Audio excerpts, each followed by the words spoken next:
Now, the country is preparing to bid a farewell to Inqilab Moncho leader Sharif Osman Hadi, whose body has now been brought back from Singapore, where he was undergoing treatment after sustaining serious injuries in Dhaka last week. He later succumbed to those injuries. Now, in fact, a funeral prayer will be held tomorrow at 2 p.m. at the National Parliament House in Dhaka, as announced by the interim leader, Muhammad Yunus. Now, earlier, Yunus had described Hadi's death as an irreplaceable loss to the nation's political and democratic sphere. In fact, Hadi will be laid to rest beside Bangladesh's national poet Kazi Nazrul Islam following his family's request. Now, Hadi's body to be brought to Dhaka University's central mosque on Saturday, followed by a janaza after Zuhr prayers at the Manik Mia Avenue. Now, supporters have been urged to maintain discipline with no public viewing of the body permitted.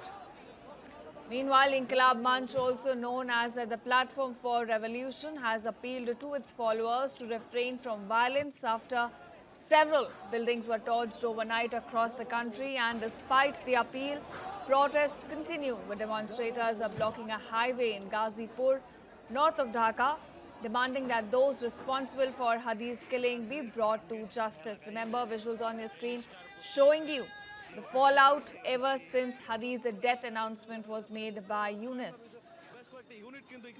Now, Hadi's death here has in fact drawn reactions across the political spectrum. Two of Bangladesh's major political parties, BNP, the Bangladesh Nationalist Party, as well as the Jamaat-e-Islami, they both have expressed grief. They've condemned the killing, even as the country remains on edge amid rising tensions. In fact, visuals on your screen is showing you how the anger over Hadi's death is now spilling onto the streets in the country, where large number of people have gathered to protest against the government. They're demanding for accountability and for the killers of Hadi to be brought to justice.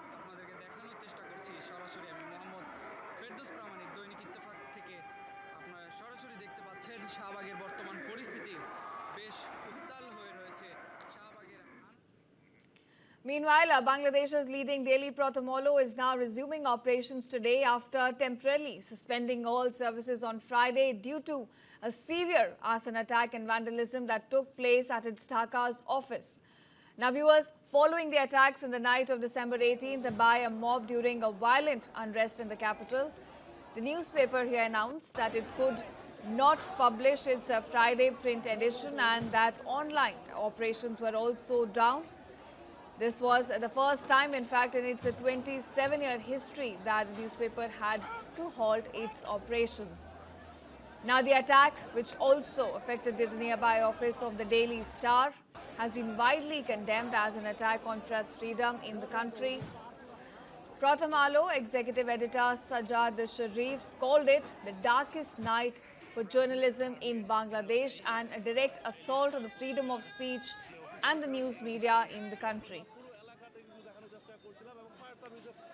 When Yunus last year in September said the regime change was meticulously designed, I can only say that whatever is happening now is meticulously designed by Yunus, Pakistani ISI and the US deep state. And they want to destabilize the country, remain in power, and with your kind permission and with the kind permission of Her Excellency Ambassador Sikri, I would like to give information. I have a scoop. I'm not sure about it. During the janaza of Hadi, there will be few 100,000 people.